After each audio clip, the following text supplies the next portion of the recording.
Yay! It's once again time for the holiday season. Thanksgiving and Black Friday is coming in a little over a week from when this video comes out. So for many of you, shopping is on the top of your minds. What I want to do is to educate your choices so that you make your buying decisions with an awareness of privacy risks of various tech devices. I'm going to cover many categories: IoT and security, audiovisual entertainment devices, fitness, toys, computers, and phones. I will give you product examples and then I'll grade them with a thumbs up or thumbs down or neither. Now you may be surprised because I will not automatically tell you that all new tech gadgets are bad. I will only warn you if the product has severe privacy risks. Okay, let's get to it.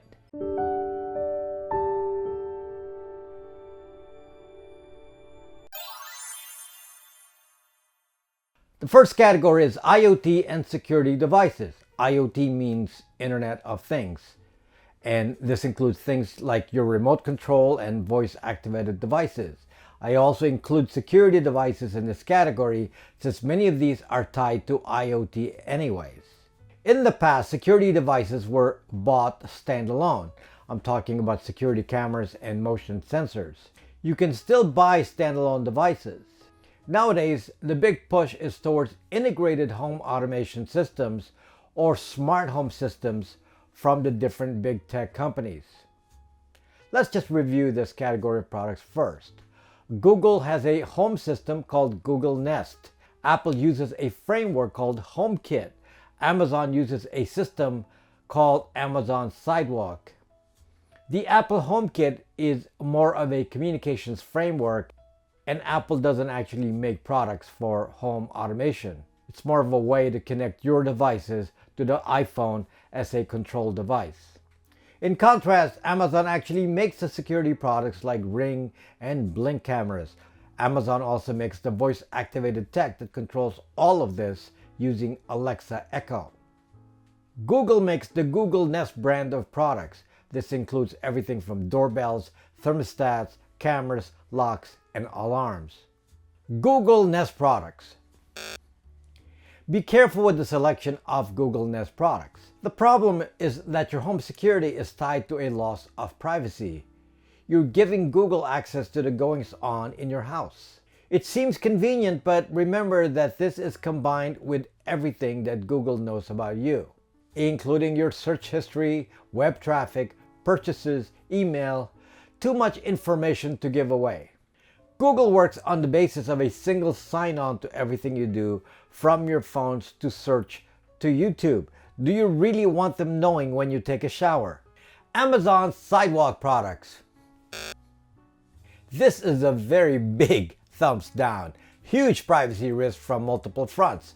First, Ring and Echo are communicating secretly using the Sidewalk mesh network, circumventing the internet. You're actually providing an infrastructure for conveying data from various surveillance devices with Amazon Sidewalk. Amazon Sidewalk is a new technology that allows various Amazon products to be creating a way for battery-operated devices to pass data wirelessly. And it is not limited to your home. It will pass through your neighbor too. It uses Bluetooth Low Energy or BLE. Additionally, your videos on Ring and Blink cameras are stored on Amazon and provided to law enforcement in a big giant database.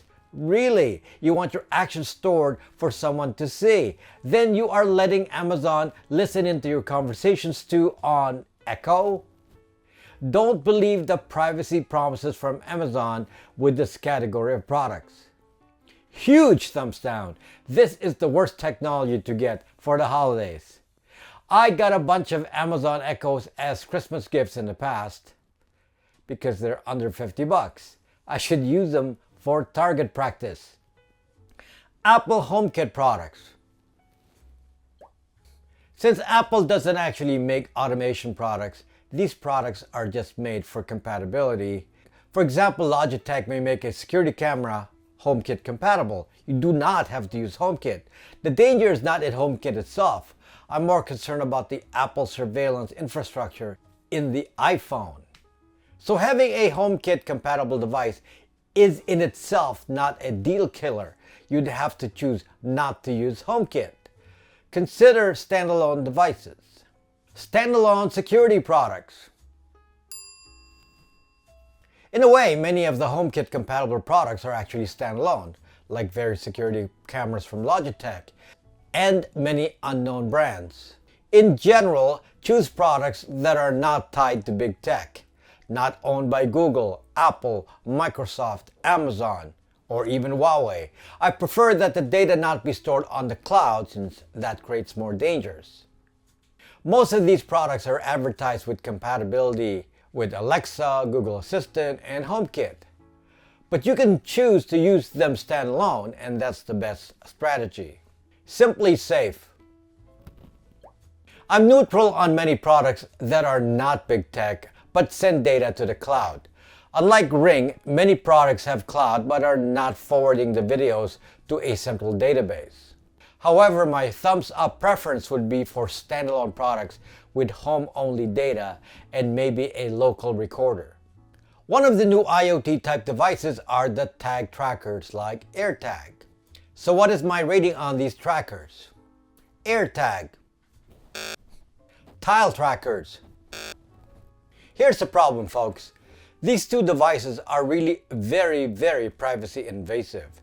AirTags basically track the iPhones near it, so innocent people get associated by proximity and then that gets recorded. So the AirTag itself is not even the issue. It's how the AirTag data is sent to Apple via the Apple Mesh network. Similarly, tile trackers use the Amazon Sidewalk network and basically also tie the tracker to the location of your Amazon Echo or Ring device or your neighbor's devices. Stay away from this. This is not safe tech. Unfortunately, your friends will use them, so the best way to not be compromised is to not have an iPhone. Otherwise, you have a constant contact tracing going on. Now let's move on to AV entertainment devices. This includes TVs, particularly smart TVs, connected products like Bluetooth speakers, integrated home sound systems, and various accessories related to them like remote controls. Not all TVs are made the same nowadays. TVs made by Samsung and Sony come with their own software, but some other brands come with Fire TV software from Amazon and are Alexa enabled. Even these TVs not using Fire TV as the OS may be Alexa compatible as well. So you might think that there's a lot of danger associated with these devices. Here's my grade. Sony TVs, Samsung TVs, LG or Toshiba TVs. Here's the explanation. Even when the TVs come with Alexa, they're not automatically on and always listening like with Alexa Echo devices. On a TV, you have to press a button on a remote. I wish there was a way to turn off Alexa, but you can choose not to use it. But if it takes a button for Amazon to be listening, then all it can capture are TV commands like volume up, volume down, channel X, and so on. Not much of a privacy risk, so I will not be extreme here. I don't like it, but I have to measure it against what data is being captured. TVs in general are used to capture what your entertainment interest is. I suppose it could politically profile you, but nowadays what we do on TV is too limited in my opinion. Insufficient data for profiling if they just rely on channel watching. It's not perfect, but not too risky. I'm more concerned about what they know about you and YouTube than the fact that you're watching some reality show. Now what about Roku, Fire Stick, Chromecast? Roku, Fire Stick, Chromecast. There are dangers in these devices, primarily when you log into your Google account and then start watching YouTube videos that are being profiled with your other devices. I don't give it a thumbs down because this is really about behavior and not about the device itself. Use Google and YouTube with the knowledge that they know what you're watching, which is fine. But in my videos, I teach you how to segregate your internet activities based on what you want Google to see and you don't want it to see. For example, don't watch political content on your logged in Google account, whether on a computer or on Chromecast. So this is your choice and your fault and not the devices. Something else that I need to add here that needs to be considered. The three-letter agencies have found a way to make the TV listen in, meaning they found a way to turn the speaker into a microphone by modifying the software of a smart TV remotely. This was a danger specifically proven to be doable on Samsung TV in the past, and perhaps other models today as well. So it would behoove us to expect that it can be done. This, of course, is a concern only for people under active surveillance and includes whistleblowers and journalists. The workaround is to put a power switch on the TV that's outside of the TV, like a power strip. Again, not a concern for most people, but something to be aware of. Audio devices and Bluetooth. In general, many people have a misunderstanding of the dangers of audio devices, especially when they see Bluetooth. And I just mentioned Bluetooth as being bad earlier. Bluetooth speakers, Bluetooth headphones. Bluetooth used for audio is fine. This is not the same danger as Bluetooth Low Energy or BLE, which is used by Amazon Sidewalk, Apple AirTags, and Google Nest. And that's used to communicate with each other. That's very dangerous. Although the Bluetooth chip is the same, the way it is used is completely different. Streaming audio via Bluetooth is perfectly safe and very short range. So in general, devices for Bluetooth audio and Bluetooth remote control are fine.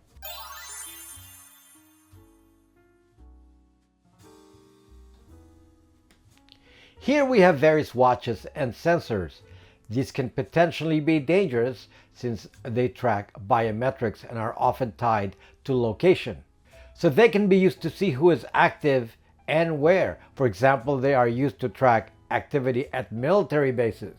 Let's just give 3 examples of this so you can get an idea of my rating. Garmin, Fitbit, Apple Watch. Garmin is an independent electronics maker not tied to big tech for now, so it has the least danger. In contrast, Fitbit, which would normally get a thumbs up, is now tied to Google, so the danger has increased geometrically. If you haven't followed the news this year, Google purchased Fitbit. So last year Fitbit would have been fine, this year not good at all. In addition to everything else that Google tracks about your internet activity and even DNA, you also want to have them have your biometrics. On Apple, it's not the watch itself that concerns me, but if you require that you be tied to the iPhone, which has enormous implications with severe tracking on that ecosystem. So go with a product from an independent, or better yet, avoid this product category. Back in the day, it was so simple with toys. Buy your kids cars and dolls and action figures, building blocks, trains, and so on. Clearly, there is no danger when there are no electronics. The danger is with products that have internet connectivity and electronics such as voice activation. Voice-activated dolls are talking to Google or Amazon regardless of who makes them, and both the manufacturer or big tech can then listen in. To be honest, many parents consider giving kids iPads and phones as toys nowadays. They figure it will be used for gaming, but there's the inherent danger in anything like that, especially if not supervised. So for kids, here's my rating on some of these. iPad for kids.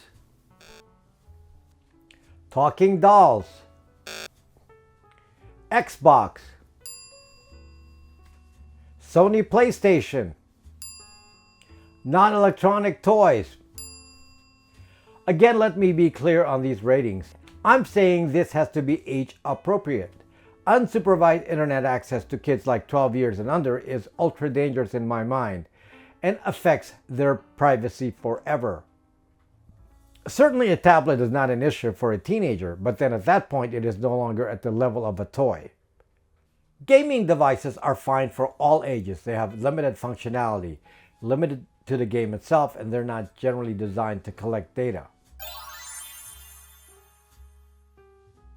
In general, I will tell you this. Computers are so much safer than phones. In fact, I encourage you all to move much of your online activity back to computers and lessen your reliance on the phone. Pretty tall order with this current generation of tech users, but the truth is that the privacy dangers on a computer are so much less. I'm talking about a ratio of 10 to 1. So computers have dangers, but you can mitigate them. And the choice of computer will have a big effect on it as well. By all means, splurge on the best computer you like and make sure it has a better screen than your best iPhone. And you can get some that are super lightweight and super small. Some are computers but are in a tablet form factor. Some are phone operating systems in a computer form factor like the iPads, Fire Tablet, and the Samsung Galaxy tablets. Dell laptop on Windows. Mac M1. System 76 running Linux. Framework running Linux. iPad, Fire Tablet, Samsung Tablet, Microsoft Surface Tablet. In general, there are choices that could be considered dangerous in an uncorrectable way, and I give those a thumbs down. Primarily, I'm concerned about devices that use a mobile operating system like iOS or Android. Those are definitely dangerous for privacy. However, a Fire tablet, even though made by Amazon, is a sort of a de-Google tablet. The more I research it, the more I realize that it is actually not connected to the Google infrastructure. As far as computers go, it shouldn't be a mystery that the open source operating systems are the way to go, so Linux is the best option. I gave a few examples. You can actually install Linux yourself on compatible laptops from Lenovo or Dell. Dell is usually quite Linux compatible. Other brands are not necessarily Linux friendly. For example, HP laptops have issues with Linux. Or you can get Linux preloaded laptops like those from System 76 and the new Framework laptops. Another inexpensive Linux supplier is Star Labs. Now Windows gets a thumbs up even though it is not as private as Linux. Yes, it has spyware by default, but it can be turned off. You can turn off most of the spyware on it as I described in a video. So it isn't that dangerous. macOS is a slightly different matter. I'm not happy with the tracking that occurs on macOS, but unfortunately, within the Apple ecosystem, there's little to control and you can't turn things off in the same way as Windows. But in spite of that, I do not give macOS a negative rating, and that's because I want to encourage people to use a computer OS instead of a phone OS, and macOS is still plenty safe compared to iOS and Android with all those sensors and trackers built into mobile devices. When it comes to phones, I know that the normie crowd wants to get the latest flagship phones. And in the US, 50% of you want an iPhone and the rest some sort of Google Android. Well, it shouldn't be a surprise that I tell you that 90% of the privacy problem will come from your phones, since I have a ton of videos on that. What bothers me though, as far as the holidays is concerned, is that parents will choose to give these completely privacy invading devices to young kids as young as 10. This is just lunacy in my mind. Not just because of the general privacy invasions of these phones that track everyone and their behavior, but introducing young kids to this, all because the millennial and the Gen Z parents were introduced to this technology at a young age as well. Please people, know better. We know more than we did when iPhone 1 came out in 2007. So given this, what are the choices for phones as presents? Many of you will not even buy a new phone, but will just give the kid a hand-me-down.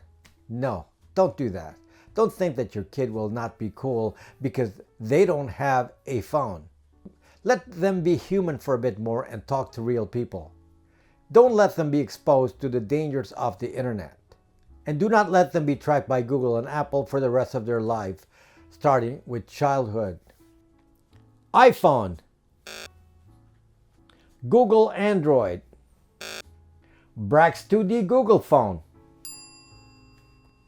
Let me qualify what I'm saying here. I completely stand by my statement that preteens should not have phones or even connect to the internet at all, even if it is a de-Google phone. But once they get older, then you do start considering phones, and the best option I can give you is to get a de-Google phone like a Brax 2. De-Google phones cannot run anything Google, so it cannot be tracked by Google. The Google phones cannot run any paid apps, so there are some limitations, but it is a good thing. In other aspects, it is a normal phone and can do what kids expect, meaning texting. Kids can still run Instagram and TikTok, though I abhor these platforms. So there's no real limitation outside of the Google apps and paid apps for the most part. But at least kids won't destroy their future with tracking that starts at childhood. Can you enforce this? I'm sure the normie parent will not like what I say. But hey, you're watching this channel, so you're better than a normie. Why not train your kids to be privacy conscious from the very beginning? Let me focus on the iPhone a little bit more if you haven't seen my other videos. iPhones are part of a tracking system called the Apple Mesh Network. This means that iPhones are basically tracked based on AirTags in the vicinity. Also, when you turn your iPhone off, it becomes an AirTag and will continuously ping to Apple perhaps for up to a year. There's no other phone with this extreme form of tracking. And the phone already does constant location tracking that cannot be turned off, just like a Google Android. But this takes it to another level. So for this reason, please do not put iPhones on your Christmas list. Get a nice computer. I'm sure I'm missing a bunch of electronic gadgets. For example, cameras, refrigerators with cameras, robots with cameras, iRobot vacuum cleaners, electric scooters, and so on. In general, be wary of any product that can potentially send data over the internet. Even if it sends data on your behalf, it means someone else can see it, and that means someone is watching you. So I hope you learn from these choices, and it may be that you buy less electronics because of me. Not a bad thing. Maybe you get an excuse to buy everyone more clothes. It will likely last longer than the tech gadget. Have a great time during the upcoming holiday, but keep to the path. Don't make someone watch you all day and all night. My company makes various tech products that preserve your privacy. For example, we have the Brax 2 privacy phone, which keeps your identity away on the internet. We also have Bytes VPN, which hides your IP address from third parties, plus giving you DNS anonymity with Pi-hole and a Tor option. We also have the Braxmail product, which gives you 5 domains which you can use to manage your privacy. These products are on my app, BraxMe, and the link is in the description. Thank you so much for watching. Have a great holiday, and I'll see you next time.